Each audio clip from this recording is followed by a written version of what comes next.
Hello नमस्कार student, welcome to innovation study channel. आप सभी का यहाँ पे स्वागत करते हैं। अपन एक्सीलेंट जो डेस्क वर्क कर रहे थे उसका अपन ने 5 मॉडल पेपर कंप्लीट कर लिया है। आज अपन 6 नंबर मॉडल पेपर लेके आए हैं। इसकी आज पहली क्लास रहने वाली है और पूरा क्लास को देखिएगा। आल जो भी आपके डाउट है वो क्लियर हो जाएंगे।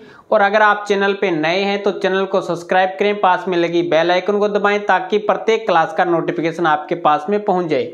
और सभी क्लासों को आप लाइक कर दीजिएगा, शेयर कर दीजिएगा सभी स्टूडेंट के पास में। देखिएगा पहला ही क्वेश्चन है। पहले आज अपन 30 नंबर का काम इसमें कवर करेंगे। 225 को निम्न रूप में व्यक्त किया जा सकता है। आपको ऑप्शन के हिसाब से बताना है कौन सा ऑप्शन राइट है। तो सबसे पहले इसके 225 के अभाज्य गुणनखंड कीजिए। क्या करना है? 225 के अभाज्य गुणनखंड। तो सबसे पहले 3 का भाग जाएगा। किसका? 3 का भाग जाएगा।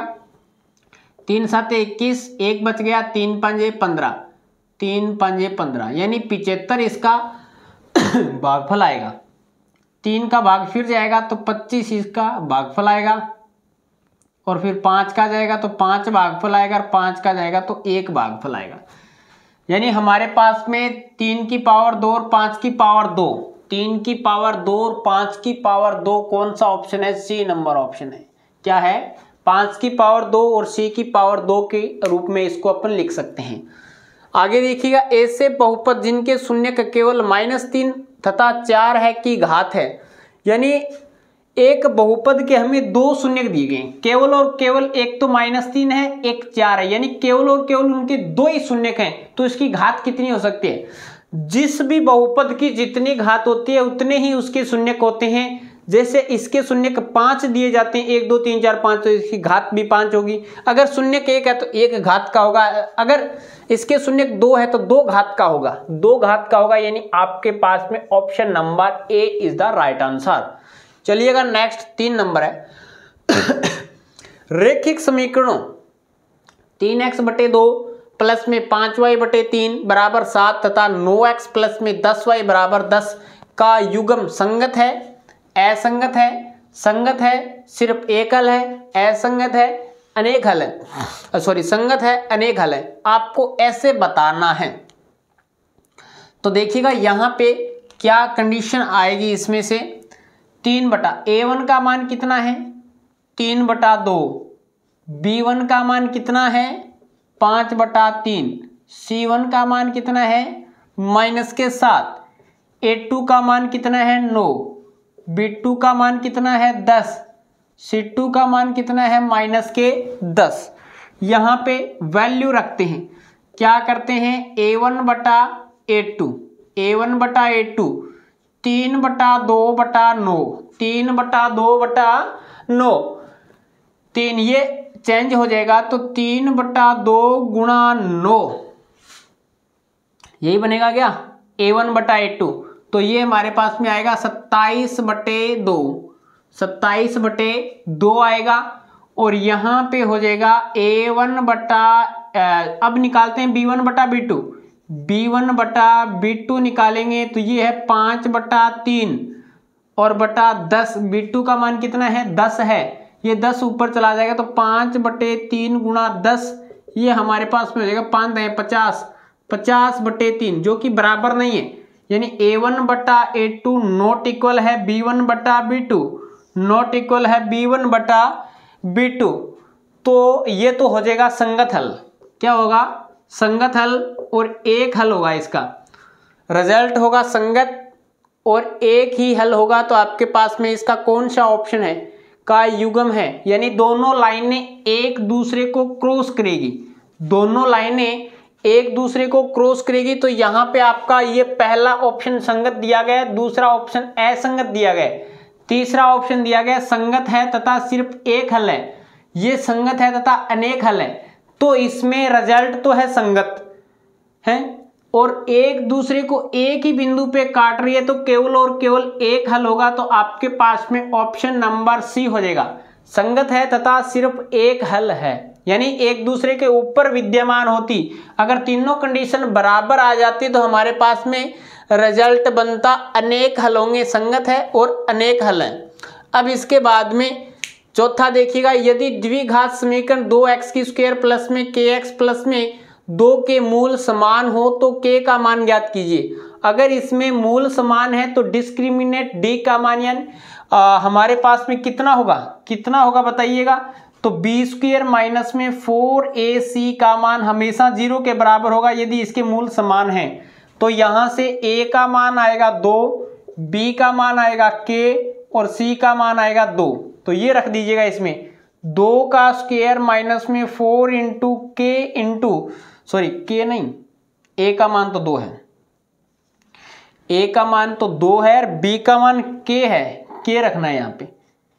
k का स्क्वायर माइनस में 4 इंटू 2 इज इक्वल टू 0। तो यहाँ पे k का स्क्वायर और ये माइनस का है, इस साइड जाके प्लस का हो जाएगा। 4 दूनी 8, 8 दूनी 16, 8 दूनी 16, यहाँ से स्क्वायर हटाएंगे तो k इज इक्वल टू ये लग जाएगा इस पे रूट, 16 पे क्या लगेगा, रूट लगेगा। तो इसका जो रिजल्ट आएगा k का मान प्लस माइनस में 4 कितना आएगा प्लस माइनस में 4 यानी b आपका राइट आंसर होगा, b आपका राइट आंसर होगा।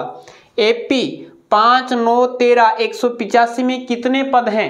आपको प्रथम पद गिवन है, द्वितीय पद गिवन है, तीसरा पद और अंतिम पद आपके पास में है। अंतिम पद आपके पास में है तो अपन क्या करेंगे, माना इसमें n पद है, माना इसमें n पद होंगे। तो अब देखिएगा हमें तो n का मान ज्ञात करना है। तो यहाँ पे a1 का मान है 5, a2 का मान है 9, तो d का मान 9 माइनस में 5, 9 माइनस में 5 तो ये हो जाएगा 4 और an अन्वा पद है 185, अन्वा पद है 185। an वाला फॉर्मूला होता है a प्लस n माइनस में 1 इंटू डी। an का मान है 185 बराबर a का मान 5 प्लस में n का मान हमें फाइंड करना है, d का मान आपके पास में आ गया 4। अंदर मल्टीप्लाई करते हैं, अंदर मल्टीप्लाई 185 बराबर 5 प्लस में 4n माइनस में 4। यहाँ पे कितना बच गया, प्लस के तो 5 है माइनस का 4 है, प्लस के तो 5 है माइनस का 4 है, तो प्लस का 1 बचेगा, इस साइड में आएगा 185 में से घट जाएगा। 185 माइनस में 1 बराबर 4n, 185 में से 1 घटाते हैं 184 बराबर 4n, भाग लगा दीजिएगा 184 में, 184 में 4 का भाग लगा दीजिएगा, n का मान आ जाएगा 4 चौके 16, 4 चौके 16, 2 बचेंगे 24, 4 छिके 24 यानी n का मान 46, n का मान 46 यानी कितने पद होंगे उसमें, 46 पद होंगे। नेक्स्ट क्वेश्चन है, रेखाखंड AB को बिंदु C किस अनुपात में विभाजित करता है, जबकि ये हमें पता होता है बराबर भाग हैं। तो 1, 2, 3, 4 पार्टीशन यहाँ पे है, 1, 2, 3, 4, 5 पार्टीशन यहाँ पे है, तो 4:5 में विभाजित करता है ये बिंदु C। बिंदु C है वो इसको कितने भागों में विभाजित, कौन से अनुपात में विभाजित करता है, 4:5 के अनुपात में विभाजित करता है। पहले में C चेक कर लेते हैं क्या राइट है क्या, दूसरे में A जो कि राइट है, तीसरे में B, तीसरे में इसने दे रखा है B, असंगत होगा हल। असंगत कैसे होगा भी, यहां से देख लीजिएगा, असंगत बता रखा है इसने कि इसका हल है वो असंगत होगा, जबकि यहाँ पे तो संगत और सिर्फ एक ही हल आया था हमारे पास में। 3/2 A1 का मान है, B1 का मान कितना है, यहाँ से थोड़ा सोल्व और कर लेते हैं, कोई बात नहीं है, और C1 का मान 7 है, सही है, कोई दिक्कत नहीं। A2 का मान कितना है, 9 है, B2 का मान भी कितना है, 10 है, और C2 का मान कितना है, माइनस के 10 हैं। तो इसमें अगर भाग लगाते हैं, A1/A2 निकालते हैं तो 3/2, ये 2 नीचे आ जाएगा, 9 ऊपर चला जाएगा। सॉरी यहाँ पे क्या कर दिया, इसके नीचे 1 मान लो, इसके नीचे 1 मान लेते हैं। तो यहाँ से एक बार दोबारा देख लीजिएगा, ये तो हो गया हमारे पास में, यहाँ से इसका रिजल्ट आएगा 3/2 गुणा 1 ऊपर चला जाएगा 9, 3 एकम 3, 3 तिया 9, ये आ जाएगा हमारे पास में 1/6, और यहाँ से b1 बटा b2 का मान, ये तो है a1 बटा a2 का मान, ये आएगा b1 बटा b2 का मान, और b1 बटा b2 का मान कितना हो जाएगा 5/3/10/1, तो ये 1 ऊपर चला जाएगा तो 5/3 और 1/10, 5 एकम 5, 5 दूनी 10, ये कितना आ गया 1/6 आ गया। और C1/C2 का मान है -7/-10, तो यहां से आएगा 7/10। तो ये दोनों रिजल्ट बराबर हैं, ये रिजल्ट बराबर नहीं है। अच्छा, अपन ने इसको ऊपर ले गए थे 9, ये नीचे रहेगा 9 के नीचे अपन 1 मान सकते हैं, 9 के नीचे 1 मानेंगे 1 ऊपर चला जाएगा, इसके नीचे 1 मान सकते हैं, इसके नीचे 1 मान सकते हैं, तो यहां से क्या है वो ऊपर चला जाएगा, ये रिजल्ट नहीं बनेगा। इसका जो रिजल्ट आएगा वो 1/6 आएगा। तो यहां से a1 बटा a2 इक्वल है b1 बटा b2 नॉट इक्वल है c1 बटा c2। तो अगर ये कंडीशन है तो दोनों लाइनें पैरेलल होगी, दोनों लाइनें पैरेलल होगी, पैरेलल होगी तो कोई हल नहीं होगा, कोई हल नहीं है तो ये निकाय क्या हो जाएगा असंगत हो जाएगा। ठीक है, तो इसमें ये न करके आपको ये करना है, ये तो सी ऑप्शन है, ये आपके पास में बी ऑप्शन राइट हो जाएगा। बाकी सभी इसमें सही है, इसमें आएगा ए, इसमें आएगा सी 46 पद, इसमें प्लस माइनस के 4 आएंगे, इसको नोट कीजिएगा। चलते हैं नेक्स्ट पे।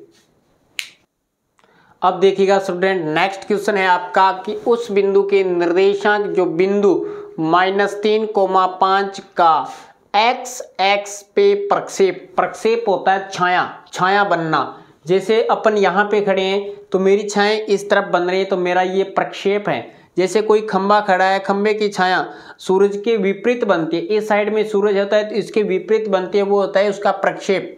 तो सबसे पहले अपन एक निर्देश तंत्र बनाते हैं यहाँ पे। अब ये जो पॉइंट है वो -3, 5 का x का मान तो है प्लस का, x का मान तो है माइनस का, तो 1 2 3, -3 है, -2 है, -1, 1 2 3 4 5, और y का मान है +5। तो यहाँ पे ये बिंदु है, ये बिंदु यहाँ पे है, x पे इसका प्रक्षेप, तो यहाँ पे इसकी छाया है। ठीक है, और उतनी ही छाया x पे है, x यहाँ पे मिरर का काम करेगा, x यहाँ पे मिरर का काम करेगा, और इसकी छाया किस साइड में आएगी, x के इस साइड में आएगी, इसका जो छाया है वो इस साइड में आएगा, इसका प्रक्षेप इस साइड में आएगा। तो इतना ही दूर चलेगा, कितना दूर चलेगा 5 चला है तो 5 यहाँ पे चलेगा, तो y का मान -5। अब ये y का मान -5 है, -4 है, -3 है, -2 है, -1 है, तो ये और x का मान -3 है, तो ये बिंदु कौन सा जाएगा -3, -5, -3, ये आपके पास में इसका प्रक्षेप आएगा। तो -3, -5 कहाँ पे आ गया, सी ऑप्शन आपका राइट हो जाएगा। प्रक्षेप होता है वैसे छाया।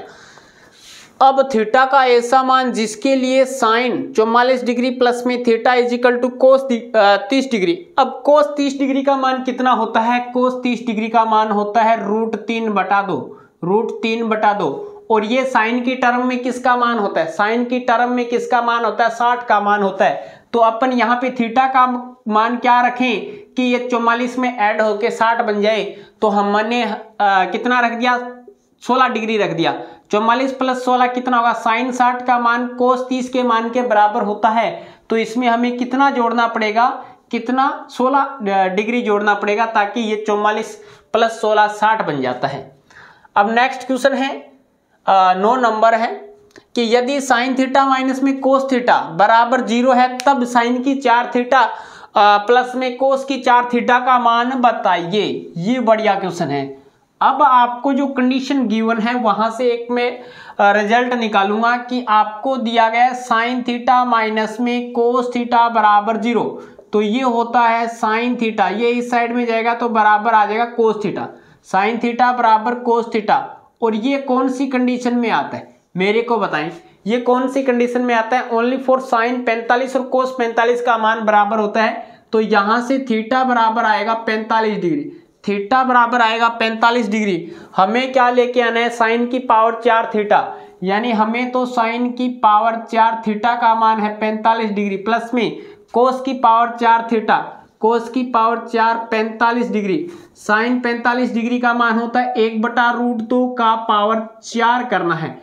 तो अपन 4 को ऐसे लिख सकते हैं क्या, 4 को ऐसे लिख सकते हैं क्या कि 2 की पावर 2, 2 की पावर 2 लिख सकते हैं, प्लस में ये है 1/√2 की स्क्वायर का स्क्वायर, स्क्वायर का स्क्वायर, ये हो जाएगा, इसका स्क्वायर करेंगे 1/2, 1/2 का स्क्वायर प्लस में 1/2 का स्क्वायर, तो ये बन जाएगा 1/4 प्लस में 1/4, एलसीएम कितना आएगा 4 आएगा, 1 प्लस में 1 यानी हमारे पास में 2/4, इसको काट दो, 2 एकम 2, 2 2 4 यानी 1/2, रिजल्ट कितना आएगा 1/2, यानी आपके पास में 9 नंबर का ऑप्शन नंबर सी हो जाएगा, 9 नंबर का ऑप्शन नंबर सी हो जाएगा, 1/2 रिजल्ट आएगा। पता कैसे चला, थीटा का मान यहां से आ गया 45 डिग्री, 45 डिग्री रख दीजिएगा, 1/√2 का स्क्वायर क्या होता है, पावर 4 होता है, स्क्वायर का स्क्वायर होता है, इसका स्क्वायर करेंगे 1/√2 का, तो रूट हट जाएगा इस स्क्वायर से, 1/2 हो जाएगा, यहाँ पर भी 1/2 हो जाएगा, इसका स्क्वायर करेंगे तो 1/4, इसका भी 1/4 स्क्वायर करेंगे तो 1/4 हो जाएगा, दोनों का एलसीएम 4 आ गया, 1 प्लस में 1 2 हो जाएगा, 2/4, 2 एकम 2, 2 2 4, 1/2 इसका राइट आंसर हो जाएगा। चलते हैं नेक्स्ट पे, सीएफ सारणी का उपयोग होता है, सीएफ संचयी बारंबारता किसके लिए बनाते हैं, संचयी बारंबारता किसके लिए बनाते हैं स्टूडेंट, तो अपन निकालते हैं जो टेबल बनाते हैं उसमें लिखते हैं माध्यक के लिए या माध्यिका के लिए, बहुलक के लिए नहीं निकालते, न कि माध्य के लिए निकालते, ओनली फॉर माध्यक के लिए निकालते हैं, ठीक है। आगे है बंटन, आपको वर्ग अंतराल दे रखा है, बारंबारता दे रखी है, के लिए माध्यक वर्ग की ऊपरी सीमा और बहुलक वर्ग की निम्न सीमा का अंतर है, इसका मीन्स माध्यक क्या होता है, बीच का मान होता है, माध्यक क्या होता है, बीच का मान, 1 2 3 4 5 6 7, तो 3 इधर छोड़ दीजिएगा, 3 इधर छोड़ दीजिएगा, ये आ गया आपके पास में।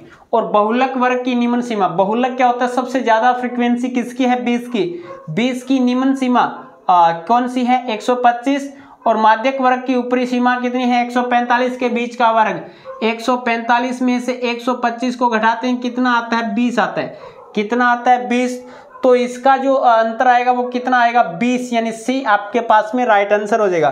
किसी असंभव घटना के घटित होने की प्रायिकता, जो घटना संभव नहीं होती उस घटना के घटित होने की प्रायिकता क्या होती है, 0 होती है, हमेशा ही जो घटना घटित नहीं हो सकती उसकी प्रायिकता हमेशा ही 0 होती है, तो आपके पास में इसका राइट आंसर हो जाएगा डी, तो यहां तक नोट कीजिएगा। चलते हैं नेक्स्ट पे, अब देखिएगा स्टूडेंट, नेक्स्ट है आपके पास में कि रैखिक समीकरण 4x/3 प्लस में 2y = 8 और 2x प्लस में 3y = 12 का युग्म संगत है या असंगत, तो यहाँ पे आपको लिखना है a1 का मान, कंपेरिजन करके a1 का मान कितना है, यहाँ पे a1 का मान है 4/3, b1 का मान कितना है 2, c1 का मान कितना है -8, a2 का मान कितना है 2, b2 का मान कितना है 3, c2 का मान कितना है -12, तो अपन लिखेंगे a1/a2,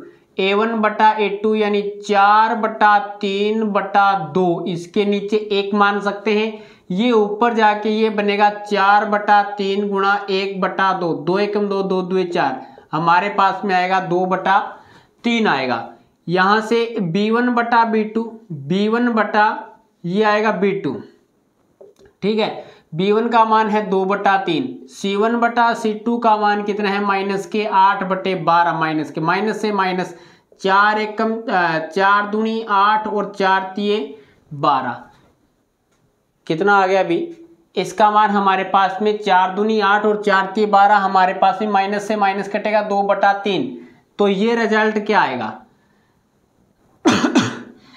तो ये रिजल्ट हमारे पास में आएगा कि a1/a2 बराबर है b1/b2 बराबर है c1/c2, यानी तीनों ही कंडीशन अगर बराबर आती है तो हमारे पास में रिजल्ट होता है संगत, रिजल्ट क्या होता है, संगत होता है।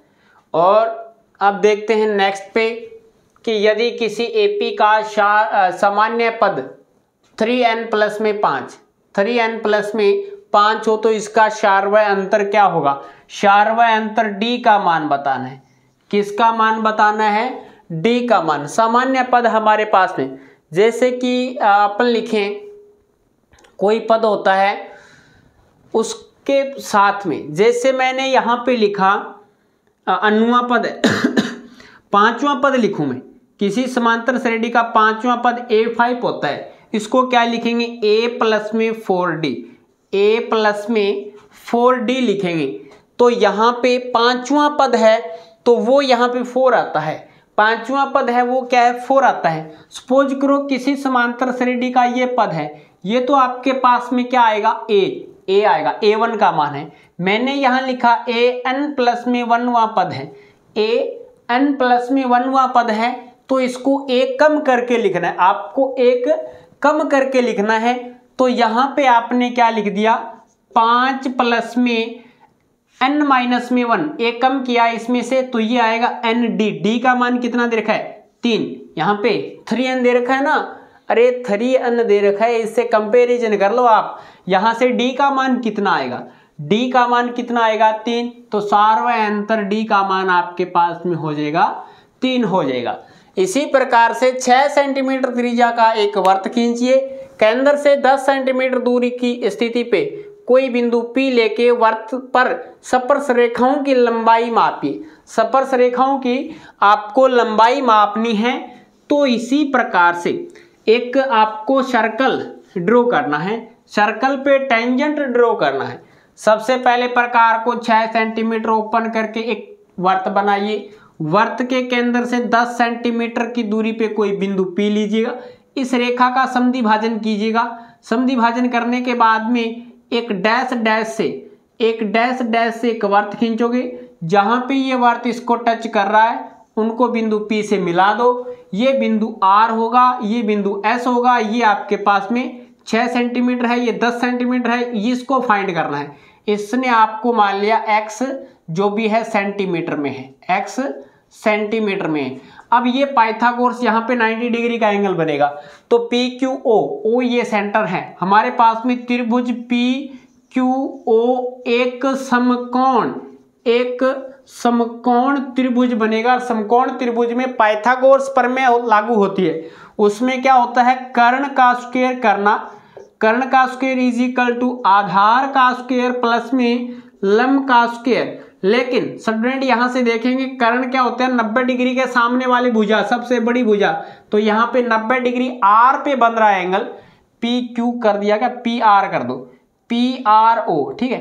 90 डिग्री R पे बन रहा है तो इसके सामने वाली आपकी OP कर्ण होगा, यानी 10 सेंटीमीटर का स्क्वायर इज इक्वल टू आधार आपने मान लिया 6 सेंटीमीटर का स्क्वायर प्लस में लंब आपने मान रखा है x का स्क्वायर, ठीक है।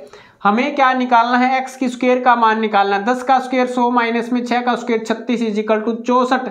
तो यहाँ से स्क्वायर हटाओगे, इस पे root, x is equal to root 64, तो x का मान क्या आएगा, प्लस माइनस में 8, जबकि लंबाई कभी भी माइनस में नहीं होती। तो आपके पास में इसका मान आएगा, जो टेंजेंट है उसकी लेंथ कितनी आएगी, 10 सेंटीमीटर आएगी। कितनी आएगी, 8 सेंटीमीटर, तो इसकी लंबाई 8 सेंटीमीटर होगी। अब देखते हैं दो बिंदुओं के बीच की दूरी, दो बिंदुओं के बीच की दूरी PQ वाला formula, PQ is equal to root में x2 माइनस में x1 का स्क्वायर प्लस में y2 माइनस में y1 का होल स्क्वायर। ये करते हैं, रूट में करते हैं। तो आपके पास में ये कोई बिंदु P है और ये कोई बिंदु Q है, तो यहाँ से लिख दीजिएगा PQ is equal to root में, ये आएगा 4 माइनस में 2, 4 माइनस में 2 का स्क्वायर प्लस में ये आएगा आपको 2 माइनस में 3 का स्क्वायर। तो PQ is equal to 4 minus में 2, 4 में से 2 जाएंगे तो 2 का स्क्वायर प्लस में माइनस के 1 का स्क्वायर, ये बनेगा PQ is equal to root में 2 का स्क्वायर 4 प्लस में 1 का स्क्वायर 1। ओहो, कितना आएगा, रूट में 5 आएगा क्या, रूट में 4 1 5, रूट 5 आएगा। दो बिंदुओं के बीच की दूरी कितना आएगा, रूट 5 आएगा। अब चलते हैं नेक्स्ट पे, यदि साइन A बराबर 3/4 हो तो कोस A का मान, अब जानते हैं लाल बट्टे कक्का, LAL लाल बट्टे कक्का, साइन बराबर क्या होता है, लंब बटा कर्ण। क्या होता है, ये आपके आपको दिया गया है लंब, ये आपको दिया गया कर्ण, यानी आपको कोस थीटा चाहिए, कोस ए का मान आधार बटे कर्ण चाहिए, आधार आपको निकालना है। राइट एंगल ट्राइंगल बनाइए, राइट एंगल ट्राइंगल में यहाँ पे ए है, ये बी है, ये सी है, तो आपको लंब दे रखा है 3 और कर्ण दे रखा है आपको 4, आपको ये लेके आना है, आधार लेके आना है।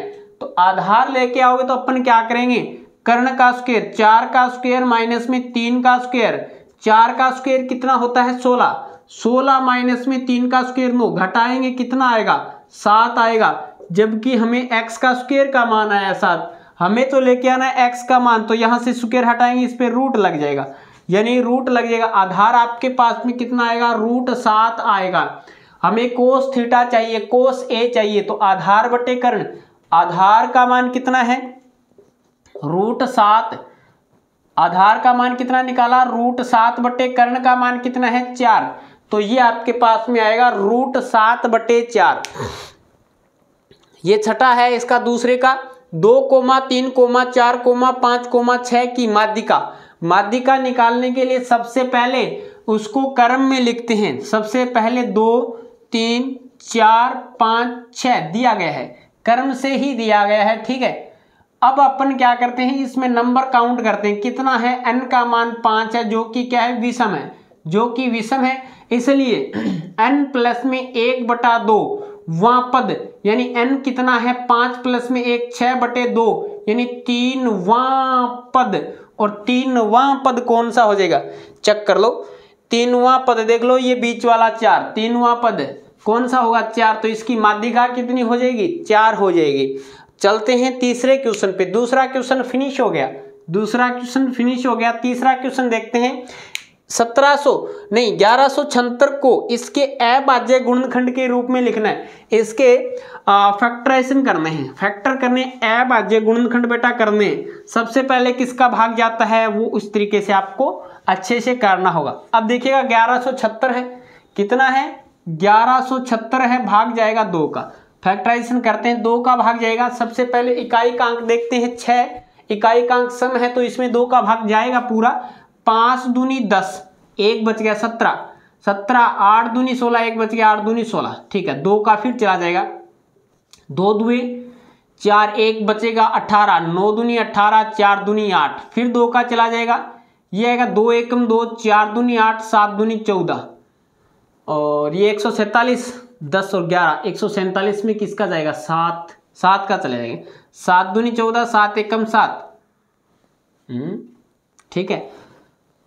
अब इसके बाद में जाएगा 3 का, 3 7 21, फिर 7 एकम 7, तो इसके जो अभाज्य गुणनखंड होंगे वो मैं यहाँ पे लिख रहा हूँ 1176 के, इसको लिख सकते हैं 2 की पावर 3 गुणा 3 की पावर 1 गुणा 7 की पावर 2, यानी 2 की पावर 3 गुणा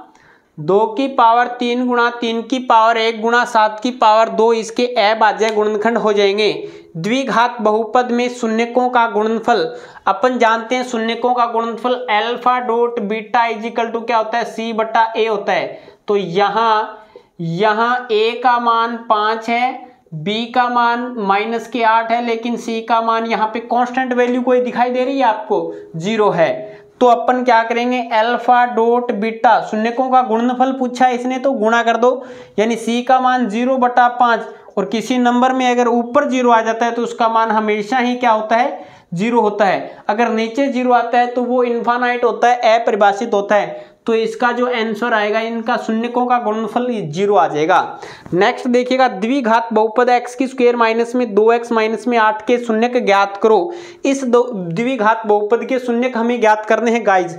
तो क्या करते हैं, सबसे पहले इसको बराबर 0 लेके चलते हैं, मैं साइड में लिख देता हूं यहाँ पे, ठीक है।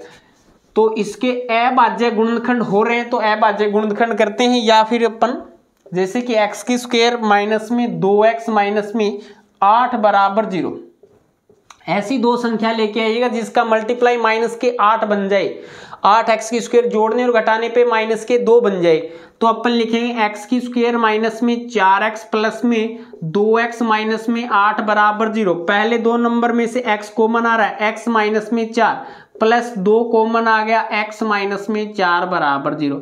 इसमें से क्या कॉमन आ रहा है, प्लस का 2 कॉमन आ रहा है तो यहां से बनेगा x माइनस में 4 और ये बनेगा x प्लस में 2 बराबर 0। तो एक बार हो जाएगा x माइनस में 4 बराबर 0 और एक हो जाएगा x प्लस में 2 बराबर 0। तो x बराबर 1 तो आएगा 4 और x बराबर 1 आएगा माइनस के 2। तो इसके ये दो शून्यक आ जाएंगे, x बराबर 4 और x बराबर माइनस के 2 आपके पास में इसके अभीष्ट शून्यक आ जाएंगे। समझ में आया का? कीजिएगा नोट। चलते हैं नेक्स्ट पे। अब देखिएगा स्टूडेंट, नेक्स्ट क्वेश्चन है आपके पास में 4 नंबर तीसरे का।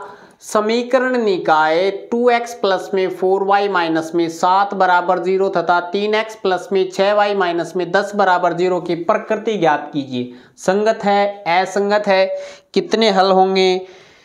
तो आपको यहाँ पे सबसे पहले a1 का मान देखना है, कितना है 2 है, b1 का मान कितना है 4 है, c1 का मान कितना है माइनस के 7 है, वह a2 का मान कितना है 3 है, b2 का मान कितना है 6 है, c2 का मान कितना है माइनस के 10 है। तो a1 बटा a2 कितना है 2 बटा 3, b1 बटा b2 कितना है 4 बटे 6, काटेंगे 2 बटा 3 आएगा, c1 बटा c2 कितना है माइनस के 7 बटे माइनस के 10, कट जाएगा 7 बटे 10 आएगा, 7 बटे 10 आएगा। तो यहां से आपने रिजल्ट पाया कि a1 बटा a2 बराबर है b1 बटा b2 के, लेकिन नॉट इक्वल है c1 बटा c2 के। देख लेते हैं, 2 बटा 3 बराबर है 2 बटा 3 के, लेकिन ये 7 बटा 10 बराबर नहीं है, तो निकाय असंगत है। तो निकाय असंगत है। क्या है भी? असंगत है। तो निकाय असंगत है और इसका कोई हल विद्यमान नहीं होगा। ठीक है, ये बतानी थी। अब देखिएगा, जांच कीजिए कि क्या ये आपको कंडीशन दी गई है, ये एक द्विघात समीकरण है। सबसे पहले a प्लस में b का होल स्क्वायर ओपन करते हैं तो a का स्क्वायर प्लस b का स्क्वायर प्लस में 2ab होता है। तो x का स्क्वायर प्लस में 1 का स्क्वायर, अरे 1 का स्क्वायर तो ये क्या होता है प्लस में 2 इंटू x इंटू 1 बराबर 2 का गुणा अंदर 2x माइनस में 2 तिया 6। तो ये बन जाएगा x की स्क्वायर प्लस में 1 प्लस में 2x बराबर 2x माइनस में 6। 2x से 2x कैंसिल हो जाएगा। क्यों भी? कैसे पता चला? b प्लस का है, ये b प्लस का है, कैंसिल हो जाएगा, बराबर में है। अब हमारे पास में ये बन गया x की स्क्वायर माइनस का प्लस का 1 है, माइनस के 6 इस साइड में जाएंगे तो ये भी प्लस के 6 इज इक्वल टू 0। एक्स की स्क्वायर प्लस में 7 बराबर 0। क्या यह द्विघात समीकरण है? हाँ, यह एक द्विघात समीकरण है। यह एक द्विघात समीकरण हो जाएगी। अब चलते हैं अपन नेक्स्ट पे। यह एक द्विघात समीकरण है। ठीक है, एक्स की स्क्वायर है, द्विघात इक्वेशन की कंडीशन जनरल फॉर्म क्या होता है? ए एक्स की स्क्वायर प्लस में बी एक्स प्लस में सी ये होना चाहिए इज इक्वल टू 0। ये टर्म होनी चाहिए, एक्स की स्क्वायर होना जरूरी है। यहां पे देख लेते हैं, एक्स का कोफिशिएंट 0 है, यहां पे इसका कोफिशिएंट एक्स का 0 है, कांस्टेंट वैल्यू सी का मान यहां पे 7 दिया गया है। अब चलते हैं नेक्स्ट 6 नंबर है। एक आयताकार भूखंड का क्षेत्रफल 528 मीटर की स्क्वायर है, क्षेत्र की लंबाई चौड़ाई के दुगने से 1 अधिक है। भूखंड की लंबाई और चौड़ाई ज्ञात कीजिए। और ज्ञात करने के लिए द्विघात समीकरण का निर्धारण करना है आपको। लंबाई चौड़ाई ज्ञात नहीं करनी, लेकिन द्विघात समीकरण बनाना है। कैसे बनाते हैं?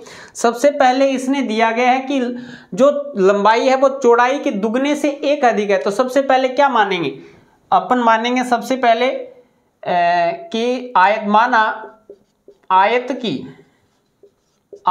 की चौड़ाई x मीटर, तो आयत की लंबाई क्या हो जाएगी? 2x प्लस में 1, 2x प्लस में 1 मीटर। तो आयत का क्षेत्रफल क्या होता है? आयत का क्षेत्रफल होता है लंबाई गुणा चौड़ाई। क्या होता है अभी? लंबाई गुणा चौड़ाई होता है। तो लंबाई कितना है? 2x प्लस में 1 और चौड़ाई कितना है? x। जबकि क्वेश्चन में क्या दिया गया है? क्वेश्चन में आयत का क्षेत्रफल, आयताकार भूखंड, क्या दिया गया है? भूखंड का क्षेत्रफल आपको दे रखा है 528 मीटर स्क्वायर, 528 मीटर स्क्वायर। लेकिन क्वेश्चन में आपके पास में क्या आ गया? 2x प्लस में 1, 2x प्लस में 1 इंटू x, क्या आ गया बेटा? Into x is equal to 528 आ गया। अब अंदर x का गुणा करा देते हैं, 2x की स्क्वायर प्लस में x बराबर 528। आगे का कंडीशन आएगा 2x की स्क्वायर प्लस में x। अब देखो 528 यहाँ पे प्लस का इस साइड में आके माइनस का, तो माइनस के 528 बराबर 0। तो आपके पास में ये एक द्विघात इक्वेशन बनेगा इसकी लंबाई और चौड़ाई ज्ञात करने का। आगे अपन द्विघात सूत्र से भी कर सकते हैं और इसको फैक्टराइजेशन से भी कर सकते हैं। अंदर गुणा करा दिया, x का यहाँ पे 2x की स्क्वायर बनेगा और यहाँ पे x का 1 के साथ में होगा तो 1x, और प्लस का है इस साइड में आके माइनस का बन जाएगा। अब चलते हैं नेक्स्ट पे। यदि कोई बिंदु वर्त के अंदर स्थित है तो उस बिंदु से होकर जाने वाले वर्त की कितनी स्पर्श रेखाएं? भी वर्त के अंदर कोई बिंदु है, इससे कोई स्पर्श रेखा जाएगी क्या? स्पर्श रेखा तो इसकी परिधि को स्पर्श करेगी, अंदर से जाएगी वो छेदक रेखा हो जाएगी, न कि स्पर्श रेखा। ठीक है, तो इस प्रकार से वर्त के अंदर स्थित किसी बिंदु से वर्त की कितनी स्पर्श रेखाएं गुजरेगी? लड्डू।